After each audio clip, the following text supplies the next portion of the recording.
नमस्कार मित्रों, जतन इन होम एकेडमी यूट्यूब चैनल पर आपका हार्दिक स्वागत है। हमारी टीम नियमित रूप से राजस्थान पुलिस कांस्टेबल भर्ती परीक्षा की दृष्टि से उपयोगी परीक्षा सामग्री आपसे साझा कर रही है। अगर आपको इस श्रृंखला में किसी भी प्रकार की कमी या कोई आपका सुझाव हो तो आप हमसे प्लीज शेयर कीजिएगा ताकि इस प्रयास को हम और अच्छा प्रयास बना सके। प्राचीन भारतीय इतिहास का एक महत्वपूर्ण बिंदु भारत पर विदेशी आक्रमण या भारत पर बाह्य आक्रमण को आज हम अपने अध्ययन का बिंदु बना रहे हैं। दोस्तों, जैसा कि मैं अपने हर एक वीडियो में बताता हूं कि किसी भी बिंदु को पढ़ने से पहले उसकी पृष्ठभूमि, उसकी प्रस्तावना समझनी आवश्यक है। इसीलिए आज हम भारत पर विदेशी आक्रमण में एक मूल कारण को समझेंगे और वो मूल कारण ये है कि भारत में जब जब भी केंद्रीय सत्ता का पतन हुआ है, वो कमजोर हुई है, तब तब विदेशी आक्रांताओं ने भारत को रौंदा है। आपको भलीभांति पता होगा कि भारत एक प्रायद्वीप है। इसके 3 ओर सागर महासागर हैं। साथ ही उत्तर पूर्व में और उत्तर में हिमालय की ऊंची ऊंची श्रृंखलाएं होने के कारण भारत पर आक्रमण हमेशा एक दिशा से ही होना संभव रह जाता है और वो दिशा है पश्चिम पश्चिमोत्तर। और इसी रास्ते का उपयोग विभिन्न कालखंड में विभिन्न आक्रांताओं ने किया था। मित्रों, हमने इस टॉपिक में प्राचीन भारतीय इतिहास के विदेशी आक्रमण को लिया है। यह क्रम निरंतर मध्यकाल में भी जारी रहता है और आधुनिक काल में भी जारी रहता है।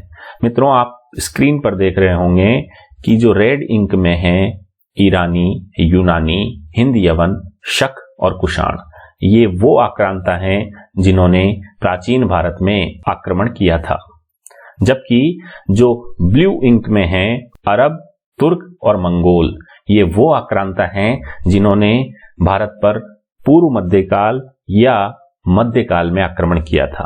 और आप सबको भलीभांति पता होगा कि यूरोपीय आक्रमणकारियों ने आधुनिक भारत पर आक्रमण किया था। इसमें बहुत सारे यूरोप के देश थे, जैसा कि हमने अपने पिछले वीडियो में भी देखा है। तो आपकी परीक्षा की दृष्टि से आज हम प्राचीन भारतीय इतिहास के इस कालखंड पर नजर डालने वाले हैं। तो आइए मित्रों, सबसे पहले आक्रमण को हम आज देखते हैं। एक बात और मैं स्पष्ट कर दूं कि ईरानी और यूनानी आक्रमण वे थे जो कि मौर्य शासन के पहले होते हैं, जबकि हिंद यवन, शक और कुषाण वो आक्रांता थे जो कि मौर्योत्तर काल में आते हैं। जबकि हिंद यवन, शक और कुषाणों ने मौर्योत्तर काल में भारत पर आक्रमण किया था। तो ये 2 फेज हैं, इन्हें हमें समझना है। मौर्य शासन चूंकि भारत में केंद्रीयकरण का सूचक था, मजबूती का सूचक था, इसलिए उस टाइम भारत पर किसी विदेशी आक्रमणकारी ने आंख नहीं दिखाई। जबकि मौर्य शासन से पहले और बाद में हमें राजनीतिक पतन देखने को मिलता है और उसी का फायदा उठाकर कुछ आक्रमणकारी भारत पर आक्रमण करते हैं। तो पहले हम ईरानी आक्रमण को देखते हैं। भारत पर सबसे पहले विदेशी आक्रमण ईरान, जिसे पर्शिया भी कहा जाता है, के हकामनी वंश या साम्राज्य की ओर से हुआ माना जाता है। यहां यह महत्वपूर्ण है कि भारत पर पहला विदेशी आक्रमण किस वंश ने किया, वो है हमारा उत्तर हकामनी। किस देश ने किया? ईरान, जिसे प्राचीन काल में पर्शिया के नाम से भी जाना जाता था। एक अन्य तथ्य है कि हकामनी साम्राज्य की राजधानी पर्सिपोलिस मानी गई है। इसकी व्याख्या अगर हम देखें तो भारतीय उपमहाद्वीप पर प्रथम आक्रमण साइरस II, जिसे कुरुश भी कहा गया, उसके द्वारा जेड्रोसिया के रास्ते से किया गया, लेकिन यह असफल हुआ। अर्थात इस हकामनी साम्राज्य के राजा साइरस II ने पहली बार जेड्रोसिया के रास्ते भारतीय उपमहाद्वीप पर आक्रमण किया था, लेकिन वह असफल रहा। महत्वपूर्ण यह है कि भारत पर आक्रमण न करके उस टाइम उसने भारतीय उपमहाद्वीप पर आक्रमण किया था, अर्थात सिंधु नदी के पश्चिम की ओर, पाकिस्तान के सिंधु नदी के आसपास वाला क्षेत्र। चूंकि पहला सफल आक्रमण दारा प्रथम जिसे हम डेरियस या दारेवहू के नाम से भी जानते हैं, के द्वारा किया गया। 516 ईस्वी पूर्व में सर्वप्रथम गांधार को जीतकर फारसी साम्राज्य में मिलाया और उसे अपने 23 प्रांतों में से 20वें प्रांत का दर्जा दिया। किसने दिया? दारा प्रथम ने दिया। तो यहां याद रखने योग्य जो बात है वो ये है कि पहला सफल आक्रमण दारा प्रथम के द्वारा किया गया और उसने 516 ईस्वी पूर्व में गांधार को जीता था और उसे अपना 20वां प्रांत बनाया था। ये 3 चीजें महत्वपूर्ण हैं और दारा प्रथम को ही डेरियस या दारेबहू के नाम से भी हम जानते हैं। अब इस ईरानी आक्रमण की जानकारी हमें कौन देता है? तो साहित्यिक अभिलेखों में स्काइलैक्स, जो कि उसका नौसेनाध्यक्ष था, हेरोडोटस, जिसने हिस्टोरिका नामक ग्रंथ की रचना की थी और इसे हम इतिहास का पिता भी कहते हैं, तथा दारा के स्वयं के अभिलेखों में भी मिलता है। स्काइलैक्स पहला विदेशी लेखक था जिसने भारत का उल्लेख किया, जबकि हेरोडोटस ने अपने ग्रंथ हिस्टोरिका, जैसा कि मैंने बताया, उसमें भारत पर विदेशी आक्रमण का उल्लेख किया। भ्रमित होने की जरूरत नहीं है आपको। यहाँ पर हेरोडोटस वह पहला व्यक्ति है जिसने अपने ग्रंथ में भारत पर विदेशी आक्रमण का उल्लेख किया, किंतु स्काइलैक्स वो विदेशी लेखक है जिसने भारत का उल्लेख किया। अगर दारा के अभिलेखों की बात करें तो उसके 3 अभिलेख हमें प्राप्त होते हैं जो कि भारत पर ईरानी आक्रमण की सूचना देते हैं। पहला है बेहिस्तून अभिलेख, दूसरा है पर्सिपोलिस अभिलेख और तीसरा है नक्शे रुस्तम अभिलेख। इन 3 अभिलेखों से हमें ईरानी आक्रमण की सूचना मिलती है। इसी के साथ हेरोडोटस यह भी लिखता है कि दारा प्रथम को गांधार विजय के पश्चात 360 टैलेंट स्वर्ण मुद्राएं यहां से प्राप्त हुआ करती थी। अब हम ईरानी आक्रमण के अगर प्रभाव को देखें तो महत्वपूर्ण प्रभाव यह है कि भारत में खरोष्टी लिपि का विकास ईरानी आक्रमण की देन है और इस खरोष्टी लिपि का विकास अरेमाइक जो ईरानी लिपि है उससे हुआ माना जाता है। साथ ही ईरानियों के द्वारा प्रयुक्त शत्रप प्रणाली भी कालांतर में भारतीय क्षेत्र पर शासन करने वाले शक और कुषाण राजाओं ने अपनाई थी। अगला महत्वपूर्ण आक्रमण हम देखते हैं जो था यूनानी आक्रमण। यूनानी ईरानी साम्राज्य के शासक को पराजित करके मुख्य शक्ति के रूप में सामने आते हैं और यहाँ पर यूनान में मकदूनिया का शासक फिलिप द्वितीय बनता है 359 ईसा पूर्व में। 359 ईस्वी पूर्व में एक व्यक्ति है जिसका नाम है फिलिप द्वितीय, वो मकदूनिया का शासक बनता है। यह हमारे लिए इसलिए महत्वपूर्ण है क्योंकि इसी का वंशज आगे जाकर भारतीय इतिहास को यादगार बनाता है। लेकिन फिलिप द्वितीय की कालांतर में हत्या कर दी जाती है और इसका पुत्र सिकंदर 20 वर्ष की आयु में अर्थात 329 ईसा पूर्व में मकदूनिया का शासक बनता है। इसकी व्याख्या में हम ये देखते हैं कि सिकंदर अपने गुरु अरस्तु से विश्व विजय का आशीर्वाद लेकर 326 ईसा पूर्व अर्थात 326 ईसा पूर्व में बल्ख या बैक्ट्रिया जो कि वर्तमान में अफगानिस्तान है उसको जीतता हुआ काबुल आता है और काबुल से खैबर दर्रे अर्थात हिंदुकुश पर्वत में स्थित जो खैबर दर्रा है उसको पार करके भारत आता है। अगला महत्वपूर्ण बिंदु है हमारा कि सिकंदर का पंजाब के शासक पोरस से 326 ईसा पूर्व में युद्ध होता है जिसका नाम हमें हाइडेस्पीज या झेलम या कर्री या वितस्ता मिलता है। इन 4 नामों से इस युद्ध को जाना जाता है। हम याद रखेंगे, हमने महत्वपूर्ण बिंदुओं को, महत्वपूर्ण तथ्यों को हाईलाइट किया है रेड इंक के माध्यम से, तो आप इसे थोड़ा सा ध्यान रखें। पोरस कहां का शासक था? पंजाब का। और इससे सिकंदर का सामना कब होता है? 326 ईसा पूर्व में। इस युद्ध में पोरस वीरता पूर्वक लड़ता हुआ सिकंदर के द्वारा कैद कर लिया जाता है। सिकंदर भारत में कुल 19 माह तक रहा और उसके बाद उसकी सेना ने व्यास नदी को पार करने से मना कर दिया। तभी सिकंदर ने विजित भारतीय प्रदेशों को अपने सेनापति फिलिप को सौंपकर जाने का निश्चय करता है। वह स्वयं स्थल मार्ग से 325 ईसा पूर्व में वापस जाता है, जबकि सेनापति निर्याकस के नेतृत्व में जल सेना को वापस भेजता है। किंतु इसी रास्ते में बेबीलोन नामक स्थान पर महत्वपूर्ण हैं। कहां पर? बेबीलोन नामक स्थान पर 323 ईसा पूर्व में 323 ईसा पूर्व में 33 वर्ष की आयु में सिकंदर की मृत्यु हो जाती है। 7वें नंबर का पॉइंट है, यूनानी लेखक एरियन के विवरण से हमें यह जानकारी मिलती है कि भारत की उत्तर पश्चिमी सीमा पर सबसे पहले सिकंदर की मुठभेड़ अश्मको या आशायनों से हुई। कई बार परीक्षाओं में इसे पूछ लिया जाता है। जबकि सिकंदर की अंतिम विजय पाटल राज्य के विरुद्ध थी। यह भी इंपॉर्टेंट है हमारे लिए। सिकंदर ने भारत में 2 नगर, बुकाफेला जो कि अपने घोड़े के नाम पर बनाया था और निकैया अपनी विजय की स्मृति में स्थापित किए थे। इन 2 नगरों की स्थापना सिकंदर ने भारत में की थी। पहला है बुकाफेला और दूसरा है निकैया। सिकंदर की मृत्यु एशिया के बेबीलोन में हुई, जबकि उसका अंतिम संस्कार अफ्रीका के सिकंदरिया नामक स्थान पर हुआ। और इसीलिए यह कहा जाता है कि सिकंदर ही एकमात्र महापुरुष था जिसका जन्म और मृत्यु और अंतिम संस्कार अलग अलग देशों में हुआ है। तक्षशिला के शासक आम्भी और एक अन्य राजा शशिगुप्त ने सिकंदर की अधीनता सबसे पहले स्वीकार की थी। यहां तक कि इस आम्भी के लिए तो यह भी कहा जाता है कि इन्होंने ही सिकंदर को भारत पर आक्रमण करने के लिए निमंत्रण दिया था।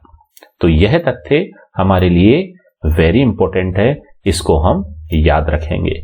आम्भी और शशिगुप्त। यूनानी प्रभाव की भारत को देन की बात की जाए तो भारतीय ज्योतिष शास्त्र में रोमक सिद्धांत यूनानी प्रभाव का ही संकेत माना जाता है। इसके अतिरिक्त यूनानी और भारतीय कला के मिश्रण से हमें गांधार कला शैली का उद्भव भी देखने को मिलता है, जो कि कालांतर में कला के क्षेत्र में ऐतिहासिक स्थान प्राप्त करती है। इसके अतिरिक्त भारतीय रंगमंच पर यवनिका शब्द का प्रयोग जो कि पर्दे के लिए किया जाता है, वो भी यूनानी प्रभाव की ही देन है। तो मौर्य शासन की स्थापना से पहले भारत पर इन 2 आक्रमणों का उल्लेख हम पाते हैं। पहला ईरानी आक्रमण और दूसरा यूनानी आक्रमण। अब हम मौर्योत्तर काल में बढ़ते हैं, जो कि मौर्यों के शासन के पश्चात माना गया है। मौर्योत्तर काल में किसी एक राजवंश का संपूर्ण भारत पर नियंत्रण नहीं था, बल्कि अनेक क्षेत्रीय और स्थानीय राजवंशों का अलग अलग क्षेत्रों में शासन था। इसकी चर्चा मैंने प्रारंभ में की थी। यही वो कारण है जब कोई विदेशी आप पर या आपकी धरा पर अधिकार करने की चेष्टा करता है।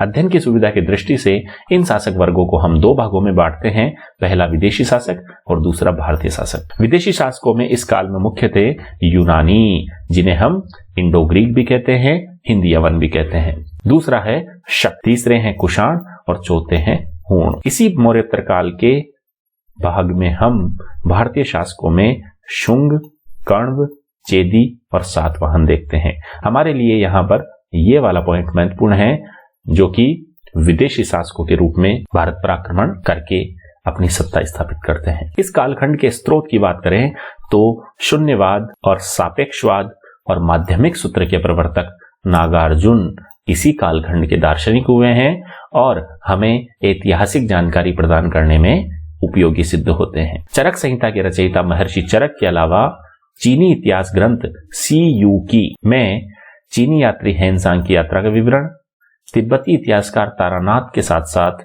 बौद्ध विद्वान वसुमित्र और बौद्ध साहित्य त्रिपिटक, मिलिंदपन्हो इत्यादि सभी साहित्यिक स्रोत हमें मौर्योत्तर काल के विदेशी शासन की जानकारी देते हैं। इसके अतिरिक्त पुरातात्विक स्रोतों की बात करें तो कौशाम्बी, सारनाथ और मथुरा की कनिष्ककालीन मुद्राएं भी सही सूचना देती है, सही संकेत देती है। यह सिक्के इसलिए भी बहुत महत्वपूर्ण है क्योंकि इन पर उन शासकों के नाम अंकित है जिन्होंने इसको जारी करवाया था। इसी के साथ सिकंदर के साथ आए हुए नियार्कस, आनेसिक्रिटस और एरिस्टोबुलस भी लेखक हमारी सहायता करते हैं। तो मौर्योत्तर काल के पहले विदेशी आक्रमण को हम देखते हैं, जिन्हें हम हिंद यवन, इंडो ग्रीक भी कहते हैं। मित्रों, वन लाइनर फैक्ट के रूप में हमारी कोशिश सिर्फ और सिर्फ आपकी परीक्षा की दृष्टि से उपयोगी तथ्यों का समाकलन है। इसी कड़ी में हम 16 नंबर का पॉइंट देखते हैं कि स्ट्रेबो जो एक विदेशी इतिहासकार था, विदेशी लेखक था, उसने माना कि हिंद यवन शासकों में मेनांडर सबसे महान था। उसकी राजधानी शाकल थी, जो कि वर्तमान में पाकिस्तान में स्थित सियालकोट से संबंधित है। काफी महत्वपूर्ण तथ्य है कि पाली भाषा की एक पुस्तक है जिसका नाम है मिलिंद पन्हो या मिलिंद पन है, और इसका शाब्दार्थ होता है मिलिंद के प्रश्न। और मिलिंद कौन है यहाँ पर? ये मेनांडर ही मिलिंद है। तो इस पुस्तक में मेनांडर अर्थात मिलिंद और बौद्ध विद्वान जो कि एक भिक्षु भी थे नागसेन के बीच में प्रश्नोत्तरी दी हुई है, वार्तालाप दिया हुआ है। और इसी नागसेन की चर्चा हमने अभी अभी की थी कि नागसेन या नागार्जुन शून्यवाद, सापेक्षवाद और माध्यमिक सूत्र के प्रवर्तक हैं। तो यह प्रश्न कई बार पूछा जाता है कि नागार्जुन की शून्यवाद के प्रवर्तक कौन है, सापेक्षवाद का सिद्धांत किसने दिया, माध्यमिक सूत्र के प्रवर्तक कौन है। तो ये 13 नंबर का बिंदु भी आपके लिए काफी इंपॉर्टेंट है। इसी मिलिंद पन्हे पुस्तक में बताया गया है कि मेनांडर बौद्ध धर्म का अनुयायी बन गया। भारतीय यूनानी शासक ही पहले ऐसे शासक थे जिन्होंने सोने के ऐसे सिक्कों की ढलाई की जिन पर राजा का नाम, उपाधि और तिथि अंकित होती थी। हम यह भी देखते हैं कि इन्हीं भारतीय और यूनानी मिश्रण से उत्तर पश्चिम में कला की एक प्रसिद्ध गांधार शैली का विकास हुआ था, जो कि मौर्य शासन से पहले भी यूनानी जो आक्रमण हुए थे उनका भी प्रभाव माना गया है। साथ ही हिंद यवन शासकों के पुरातात्विक स्रोतों की बात करें तो उत्तर में काबुल और दिल्ली के निकट जो मथुरा है वहां भी मेनांडर के सिक्के हमें प्राप्त होते हैं। काफी महत्वपूर्ण बात है कि भारत पर यवनों के पहले आक्रमण की सूचना हमें गार्गी संहिता में प्राप्त होती है। साहित्यिक स्रोत के रूप में हमारे पास गार्गी संहिता एक महत्वपूर्ण स्रोत है जिसकी सहायता से हम यवन आक्रमणों का उल्लेख पाते हैं। दूसरे विदेशी शासक के रूप में मौर्योत्तर कालखंड में हमारे सामने है शक। यूनानियों के बाद भारत में मध्य एशिया से आने वाली कहां से आई, यही प्रश्न हो जाता है कई बार। आप एक एक बिंदु को ध्यान से देखिएगा। हमने इन तथ्यों का संकलन बड़ी मेहनत से और बड़े महत्वपूर्ण स्रोतों से किया है मित्रों। तो आप एक एक शब्द को ध्यान से देखें। मुझे ये उम्मीद है कि आपको इस प्रकार का संकलन शायद ही किसी YouTube के वीडियो में मिलता होगा। जितने भी बड़े क्लासेस हैं उनका उद्देश्य ज्यादा से ज्यादा बड़े बड़े वीडियोस बनाने हैं ताकि उनकी दुकान चल सके। मेरा उद्देश्य आपकी परीक्षा को सफल से सफलतम बनाना है। मैंने अपने प्रतियोगी परीक्षाओं के काल में जो समस्याएं पाई है, जो समस्याएं देखी है, वो आप ना भुगतें। आपके पास ऐसी सामग्री का, ऐसे संसाधनों का अभाव ना हो, इसीलिए हमने एक जगह इनका संकलन किया है। मित्रों, किसी भी कोचिंग क्लासेस की जरूरत नहीं है। आप अगर हमारे ये वीडियो देखेंगे तो आपकी सफलता सुनिश्चित है। जिन जिन विषय सामग्री को हम आपको प्रेषित कर रहे हैं उनमें से प्रश्न बाहर कतई नहीं जाएगा। आपको अगर लगता है कि इस प्रकार की सूचना भी इन वीडियोस में होनी चाहिए, इस मैटर पर भी आप हमारे वीडियो की आकांक्षा रखते हैं, तो हमें सूचित कीजिए, हमें ईमेल कीजिए, हमें कमेंट कीजिए, ताकि हमारे और आपके बीच में जो संवाद का गैप है उसे पाटा जा सके। तो आगे बढ़ते हैं। शक कहां से आए? मध्य एशिया से। और यह दूसरी विदेशी जाति थी जो कि हमने देखी है।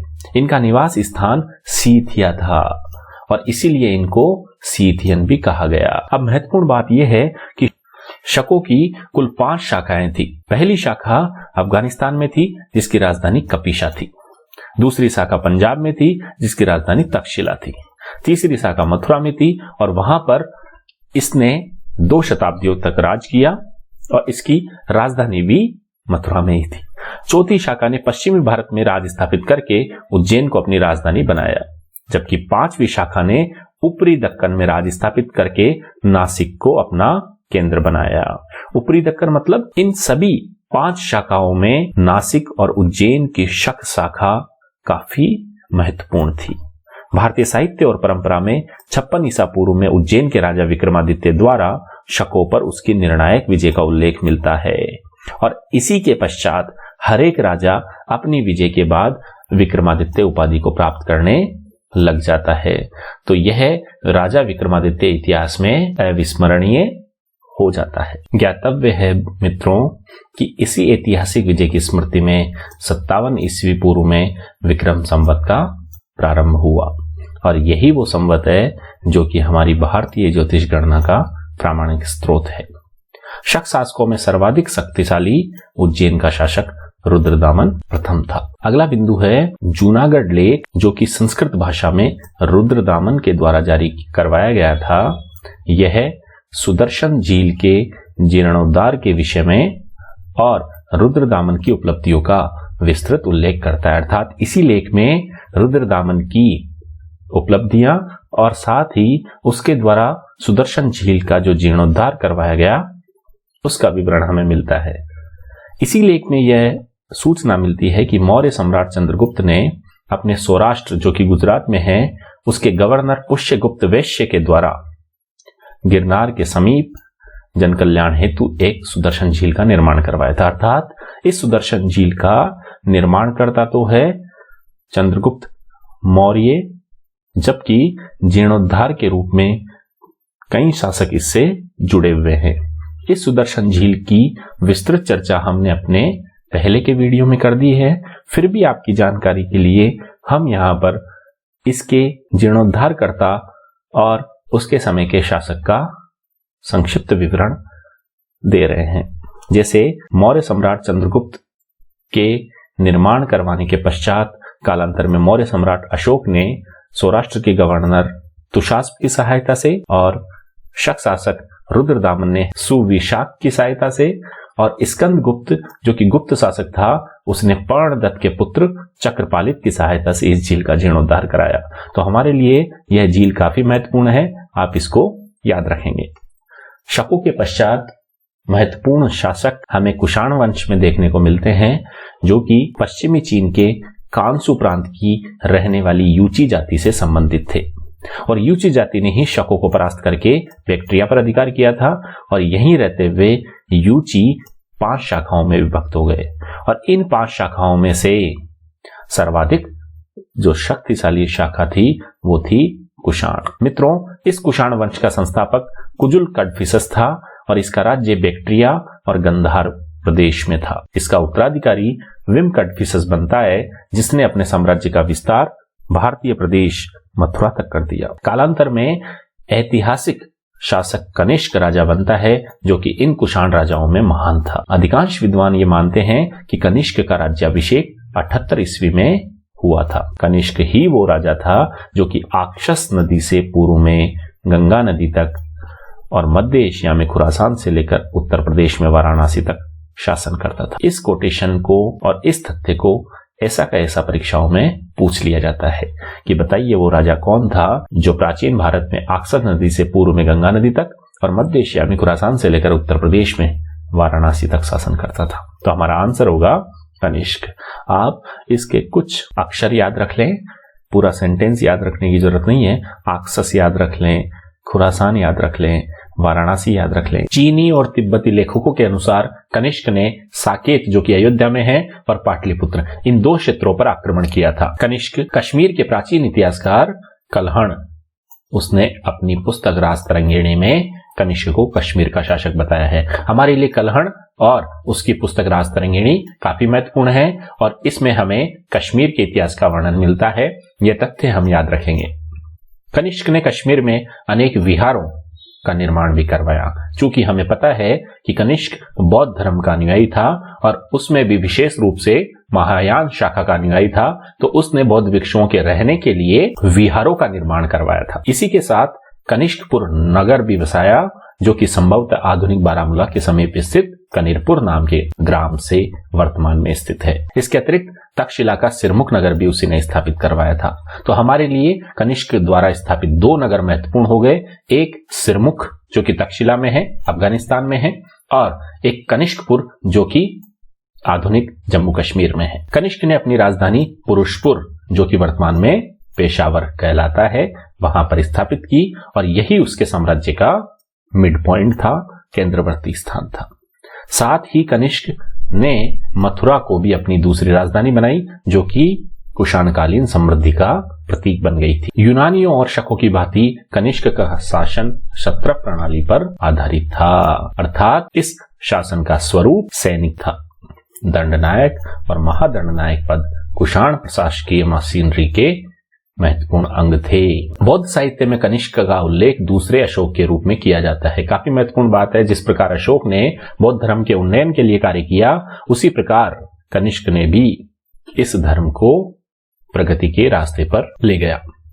बौद्ध धर्म अपनाने से पूर्व कनिष्क क्रमशः ईरानी, यूनानी और हिंदू देवताओं में विश्वास करता था और कनिष्क ने ही बौद्ध धर्म के विवादास्पद मुद्दों के हल हेतु और साहित्यिक संकलन हेतु चतुर्थ बौद्ध संगीति का आयोजन कश्मीर के कुंडलवन में किया था।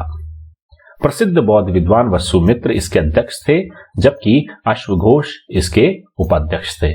मित्रों, बौद्ध धर्म के लिए हमें चारों बौद्ध संगीतियों का गहन अध्ययन आवश्यक है।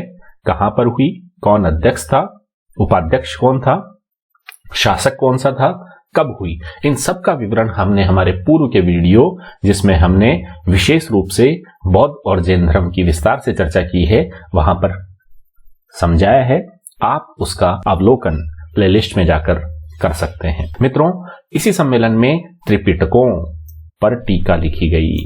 टीका मतलब व्याख्या, और उसे एक संपूर्ण ग्रंथ के रूप में संकलित किया गया, जिसका नाम महाविभाष या इस महाविभाषा सूत्र भी कहते हैं। मित्रों, त्रिपिटकों की बात हमने पहले भी कर ली है। बौद्ध धर्म में 3 पिटक हैं, जिन्हें त्रिपिटक कहा जाता है, अर्थात ज्ञान की 3 टोकरियां। त्रिपिटक के नाम हैं सुत्त पिटक, विनय पिटक और अभिधम्म पिटक। यही वो महाविभाष ग्रंथ है जो कि बौद्ध धर्म का विश्वकोश कहलाता है। तो काफी महत्वपूर्ण तथ्य है ये दोनों। चतुर्थ बौद्ध संगीति का एक उल्लेखनीय परिणाम यह भी हुआ कि बौद्ध धर्म 2 भागों में बट गया, महायान और हीनयान, और कनिष्क ने बौद्ध धर्म की महायान शाखा को ही राजधर्म की मान्यता दी। महत्वपूर्ण यह है कि हीनयान में जहां पाली भाषा का प्रयोग किया जाता था, वहीं महायान में उसका स्थान संस्कृत ने ले लिया। हम यूं भी समझ सकते हैं कि हीनयान पारंपरिकता, प्राचीनता को समाये हुए था, जबकि महायान ने परिवर्तन को स्वीकार किया, नई नई चीजों को स्वीकार किया, रूढ़िवादिता को त्यागा। अन्य धर्मों के समान मूर्ति पूजा का प्रचलन होने से महायान धर्म ज्यादा लोकप्रिय हो गया। 50वां नंबर का बिंदु है कि मथुरा कनिष्क के समय एक महान कला केंद्र बन गया, और यहीं से हमें कनिष्क की एक सिर रहित मूर्ति, महत्वपूर्ण है कि ऐसी मूर्ति है जिसके सिर नहीं है, और यह मूर्ति मथुरा संग्रहालय में वर्तमान में सुरक्षित है। कनिष्क के समय कला की दृष्टि से, मूर्ति निर्माण और स्थापत्य की दृष्टि से विकास हुआ और 3 शैलियों का प्रादुर्भाव हुआ, जिसे हम मथुरा, अमरावती और गांधार के नाम से जानते हैं। सीमांत प्रदेश गांधार में यूनानी प्रभाव के कारण बुद्ध की मूर्तियों में हमें यूनानी देवताओं का प्रभाव देखने को मिलता है, और इसीलिए हम इस कला को इंडो ग्रीक या ग्रीको बुद्धिस्ट भी कहते हैं। बुद्ध की इन मूर्तियों का निर्माण मुख्यतः गांधार प्रदेश में होने के कारण ही इस कला का नाम गांधार कला पड़ा। महत्वपूर्ण है, आपसे ये पूछा जा सकता है कि इस कला का नाम गांधार क्यों पड़ा, तो हमारा उत्तर होगा कि गांधार नामक प्रदेश में इस कला का विकास हुआ, इसीलिए हम इसे गांधार कला कहते हैं। इस प्रकार हम देखते हैं कि कनिष्क के शासनकाल की एक बड़ी देन गांधार कला शैली मानी जाती है। कनिष्क ने ही अपने सिक्कों पर शाक्य मुनि बुद्ध की आकृति अंकित करवाई। महत्वपूर्ण है, परीक्षा में पूछा गया है, नेट की परीक्षा में इसे पूछा गया है कि शाक्य मुनि बुद्ध की आकृति किस शासक ने करवाई, तो हमारा उत्तर होगा कनिष्क ने। मित्रों, हमने न केवल आरपीएससी के द्वारा और राजस्थान अधीनस्थ सेवा चयन बोर्ड के द्वारा, अपितु पूरी कक्षा 6 से 12 की एनसीईआरटी है, राजस्थान बोर्ड की किताबें हैं, अन्य महत्वपूर्ण स्रोत हैं, पिछले प्रश्न पत्र हैं, इन सब स्रोतों में आपके इस बिंदु से संबंधित जो महत्वपूर्ण तथ्य आपकी परीक्षा की दृष्टि से हमें हमारे अनुभव के कारण उचित प्रतीत होते हैं, उनका संकलन हमने किया है।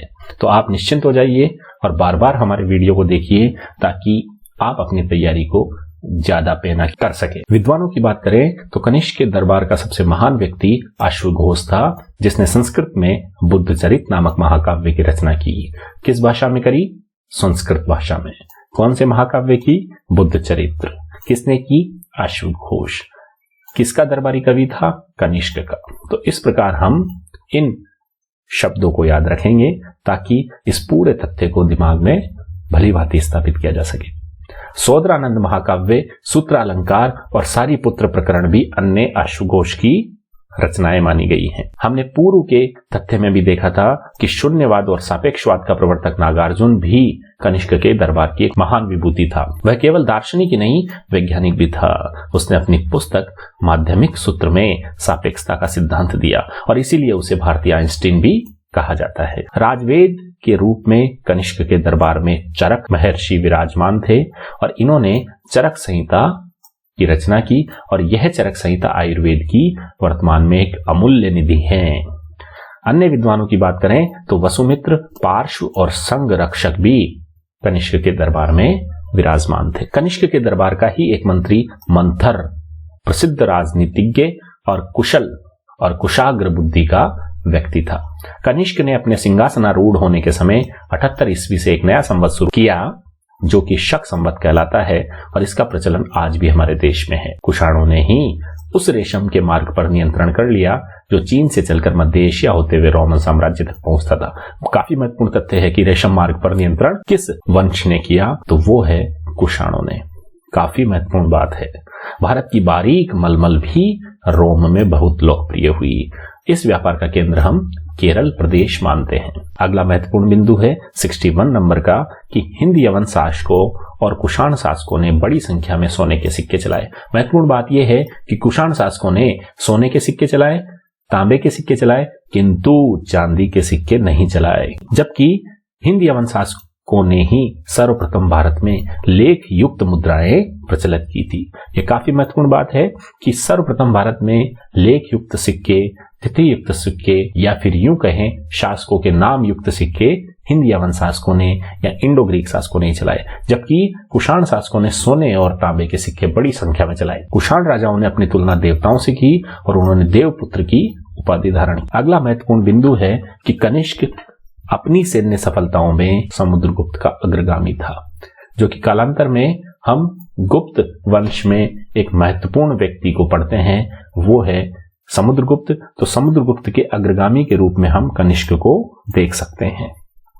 भारतीय विद्वानों के अतिरिक्त कनिष्क के दरबार में एक यूनानी अभियंता भी था, यूनानी इंजीनियर भी था, जिसका नाम था आगिसिल्स। गौण किंतु महत्वपूर्ण एक और विदेशी आक्रमणकारी है, वो है हूण। अधिकांश इतिहासकारों का मत है कि हूण मंगोलों की तरह ही मध्य एशिया की एक खानाबदोश और बर्बर मिसप्रिंटेड है। कुछ इतिहासकार इनको बंजारों और गुजरों की उपजाति की संज्ञा देते हैं और कुछ राजपूतों के पूर्वज के रूप में स्वीकारते हैं। तो हमारे लिए यह महत्वपूर्ण नहीं है कि ये किन के पूर्वज थे या इनके कौन पूर्वज है। महत्वपूर्ण बात जो है वो हमारी ये है कि ये मध्य एशिया की एक प्रजाति थी। इसके अलावा इनकी उत्पत्ति काकेशस पर्वत से मानी जाती है और यहीं से इन्होंने विस्तार करते हुए मध्य और दक्षिणी एशिया के देशों में राज करना शुरू किया। भारत में इनका प्रवेश, जैसा कि हमने पूर्व में भी चर्चा की है, पश्चिम से ही हुआ और इनका समय लगभग 450 ईस्वी माना जाता है। मित्रों, यही वो समय है जब भारत में गुप्त शासक कुमारगुप्त शासन कर रहा था। हूणों द्वारा चलाए गए स्वर्ण सिक्के को हूण कहा जाता था। ये महत्वपूर्ण है हमारे लिए कि हूण किस धातु का सिक्का था। हमारा उत्तर होगा सोना। इसके साथ ही इस जाति के लोगों को चीन में हुयान या हूण कहा जाता है, जो कि चीन के हुन्नाओ प्रदेश से संबंधित है। महत्वपूर्ण बात यह है कि हूणों का सर्वाधिक संघर्ष गुप्त शासक स्कंदगुप्त के शासनकाल में हुआ और यही वो गुप्त शासक है जिसने हूणों को परास्त किया था। प्रथम हूण शासक तोरमान काफी महत्वपूर्ण हमारे लिए। यह है पश्चिमी भारत और एरण के आसपास के मध्य भारत को जीतने में सफल होता है और यही हूणों का सर्वाधिक प्रतापी राजा था। महत्वपूर्ण बात यह है कि हूणों का धर्म तो शैव धर्म था, किंतु तोरमान ने जैन धर्म को अपनाया था। महत्वपूर्ण है क्योंकि धारा के विपरीत काम जो करता है वो महत्वपूर्ण हमारे लिए इतिहास में हो जाता है।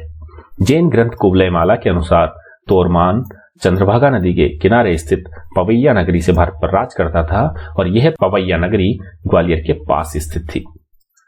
तो मित्रों, आज के इस बिंदु में हम इतना ही पढ़ेंगे। भारत पर विदेशी आक्रमण की श्रृंखला में हमने ईरानी, यूनानी, मौर्य शासन के पहले वाले आक्रमण के रूप में पढ़े और यह वो कालखंड था जब 6ठी शताब्दी ईसा पूर्व के समय के आसपास की बात है। सभी 16 महाजनपद एक दूसरे के खिलाफ एक दूसरे को नीचा दिखाने के लिए लड़ रहे थे, झगड़ रहे थे।